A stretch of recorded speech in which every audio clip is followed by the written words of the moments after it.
A chcete vidieť, ako urobiť takéto video, tak určite sledujte až do konca. Takže poďme na to. Tak ako sme v minulom videu editovali v CapCute, tak v tomto videu budeme editovať v Premiéri, ako som aj slúbil.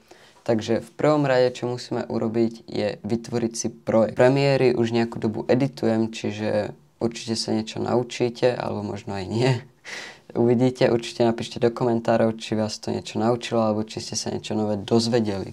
Takže ideme na to. V prvom rade si vytvoríme nový projekt. Pomenujeme si ho podľa videa, takže filmy Netflix, lebo to bude o filmoch na Netflixe. Vybereme si, kam chceme projekt uložiť a vytvoríme projekt. Toto už môže u každého vyzerať trocha inak, lebo môžete si to nastaviť ako chcete.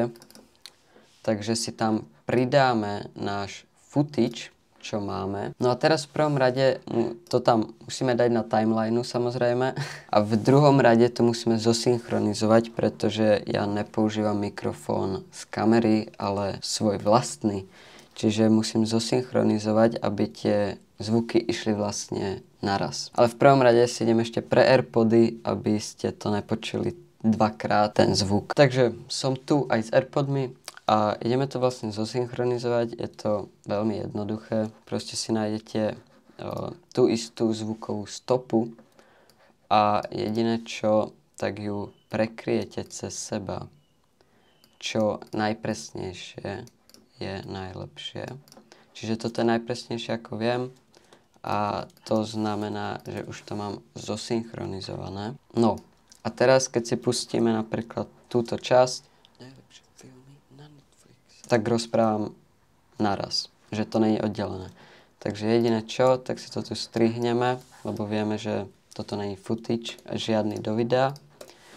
A dáme, a teraz to unlinkneme, čo už znamená, že môžeme dať preč to audio z tej kamery.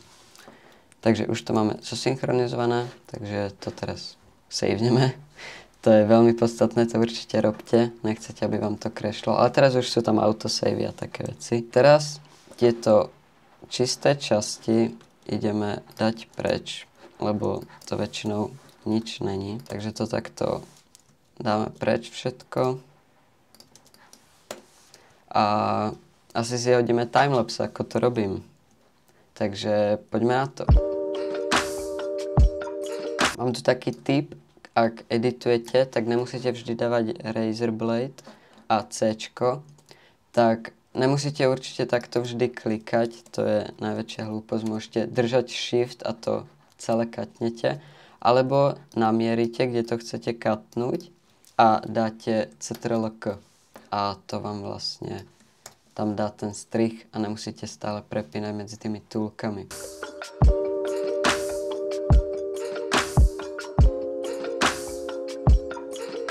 Tak máme to nejakým štýlom zeditované, iba tie tiché časti a máme z 15-minútového videa 6. Takže je to dosť veľký rozdiel. A ešte tu sú nejaké tiché časti, ako vidím, ktoré som nejakým štýlom vynechal. Takže to ešte takto rýchlo dáme preč, aby tam tie tiché časti neboli, iba tak narýchlo, aby sme vlastne nepočúvali tie tiché časti, lebo to je zbytočná strata času počúvať ticho.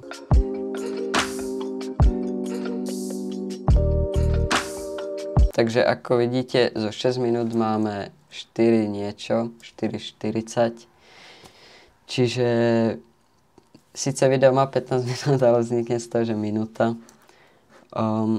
Dobre, takže ideme od začiatku a ideme si to počúvnuť. Takže ideme to teraz už normálne editovať. No, takže vidíme, že tu je ticho, takže toho dáme preč. No a tu sme sa na A je to o živote pomýlili. A je to o živote šéfa mafie v New Yorku, kde sledujete vzostupy a pády. Určite každý. No, takže to takto editujeme.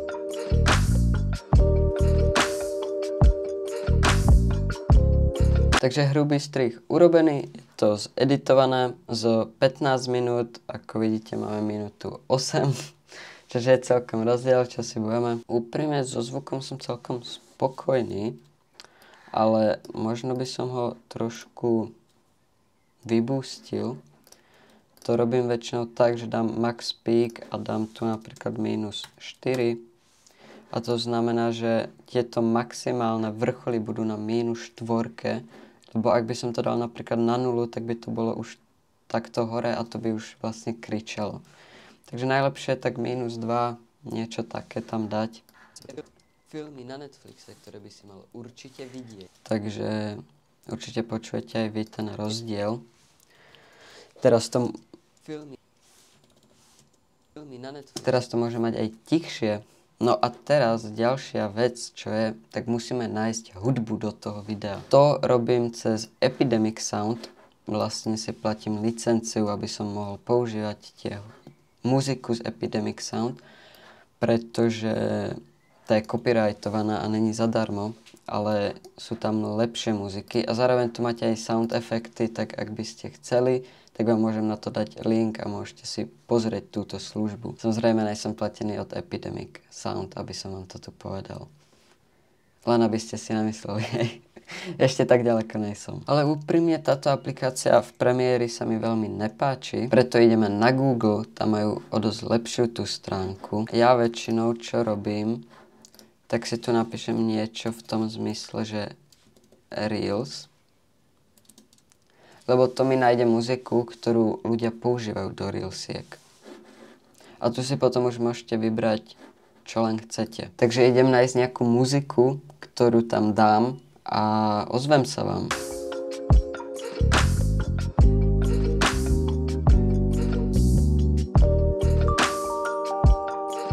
Takže našiel som nejakú muziku, je dosť možné, že ju budem meniť, ale zatiaľ tu bude a znie ako takto.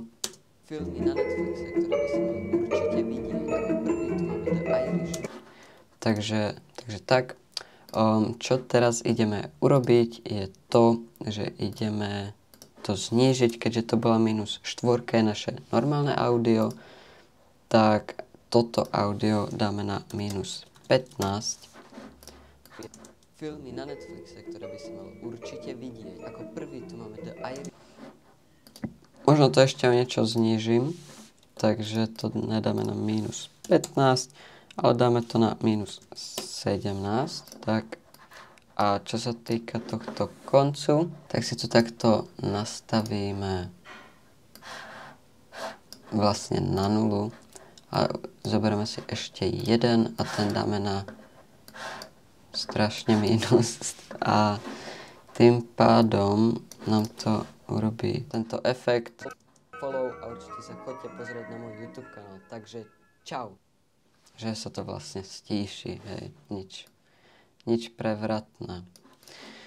Dobre, takže teraz jediné, čo nám už chýba, tak sú titulky, ktoré ideme teraz urobiť. Hodím vám tu timelapse, lebo asi by sa vám nechcel pozerať na mňa hodinu, ako robím titulky.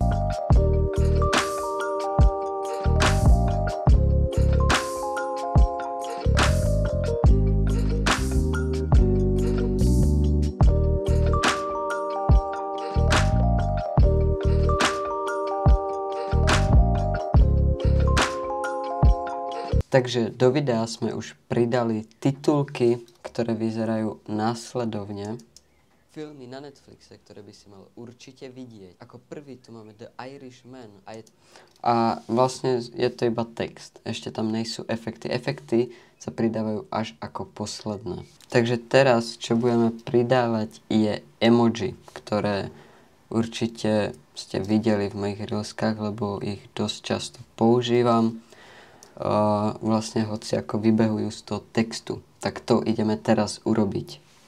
Takže ja mám takto priečinok s všetkými emoji, ktoré mám upravené, ktoré používam a vždy si takto nájdem vetu, ktorú hovorím a nájdem si k tomu vhodné emoji. Takže napríklad tu máme filmy na Netflixe. Takže si nájdeme niečo takéto, proste, aby to nejakým spôsobom pripomínalo film.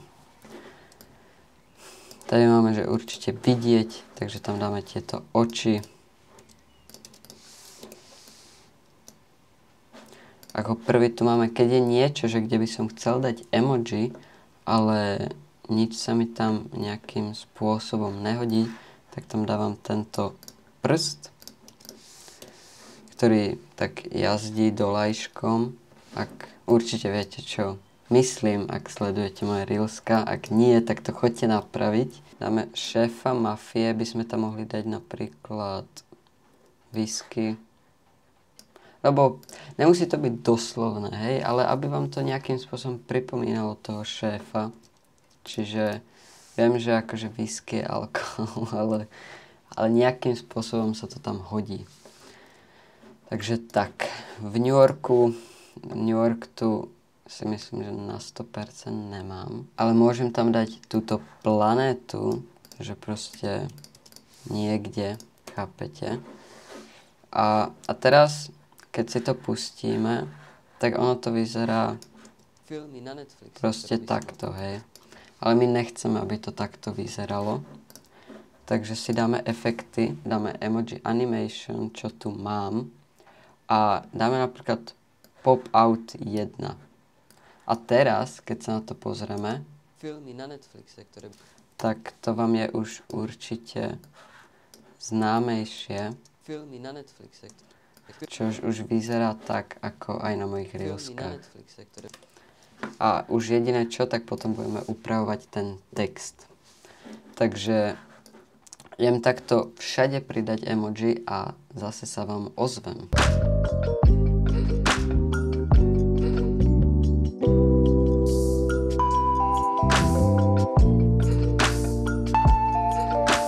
Zabudol som vám povedať ešte, čo pridávam do tých mojich titulkov. Tak je vlastne to, že tam dávam aj farbu. To robím tak, že vždy si nájdem. Napríklad, že tak si určite užije, hej. Tak označím vždy užije, idem do Essentials Graphics, nájdem si fill a zmením farbu napríklad na zelenú. A ako vidíte, tak je to zelené. No a takto vlastne urobím úplne všetky. Tie emoji, ako vidíte, už mám. Sú tam tie klasické efekty, ktoré proste používam. Takže ideme dokončiť ešte tie farby. A potom už jediné čo, tak vyberem asi lepšiu muziku, lebo úprimne sa mi veľmi nepáči tú, čo som tam dal.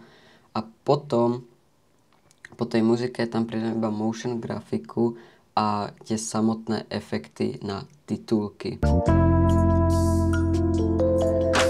Dobre, takže farbičky máme, takže už jediné filmy na Netflixe, ktoré by si mal.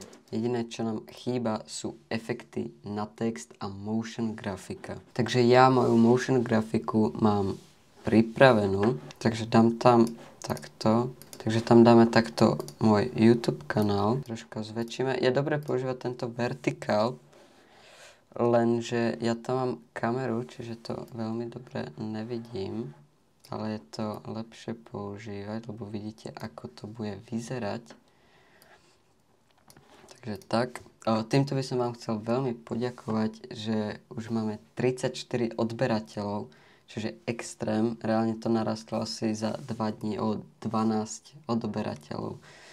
Takže vám ďakujem. No a ideme pokračovať. Like a follow. Tam asi nič nebudem dávať. Ja mám radšej tie reelska také čisté, ale na ten YouTube kanál tam takto niečo dám. To je jediné. No a teraz takto označím všetken ten text a pridám tam screen shake. To znamená, že sa bude tak mykať ten text. Ďalšie, čo tam dáme glow effect a potom už jediné, tak vlastne už nič. Necháme to takto. saveneme to. Takto nejako to bude vyzerať. Bohužiaľ, neviem, či vám to... Je to rozmazané, lebo to je 1/8, lebo keďže natáčam ešte a je to dosť náročné, takže by to asi pravdepodobne lagovalo. Pustíme si to ako celok aj s muzikou. Filmy na Netflixe, ktoré by si mal určite vidieť. Ako prvý tu máme The Irishman a je to o živote šéfa mafie v New Yorku, kde sledujete zostupy a pády. Určite každého koho... No, tá muzika je taká nič moc, úprimne. Ja by som možno seba ešte o niečo... Tá muzika není zlá, ale neviem, či sa mi tam hodí úprimne. Ale nič lepšie som nevedel nájsť. A je to také, že celkom sa to hodí, ale neviem, či úplne. Teraz jediné, čo treba urobiť, je to vyrenderovať. Takže dáme render, dáme, že kam to chceme, pomenujeme to, že final a dáme to match srs. Ja natáčam v 4K, ale aj tak to potom renderujem vo Full HD, lebo Instagram vám znižuje kvalitu a keď vám to znižuje zo 4K, tak vám ju viac zničí. Neviem prečo, ale viac vám to kompresuje, čiže to není tak pekné, ako by to mohlo byť, čiže to je lepšie tam dávať vo Full HD. A teraz jediné čo, tak to stačí vyrenderovať. Takže som rád, že ste dopozerali až do konca. Určite zanechajte like a odber, však viete. Určite choďte na môj Instagram, kde si môžete pozrieť toto reelsko na story alebo medzi reelskami. Určite mi tam dajte aj follow, lebo sa blížime k 100 followerom. Už nám chýbajú iba 3. A určite napíšte do komentárov, že aké video by ste chceli ďalej z tejto série, kde vám ukazujem editovanie a celkovo ako byť produktívny. A vidíme sa pri ďalšom mojom videu, takže čau!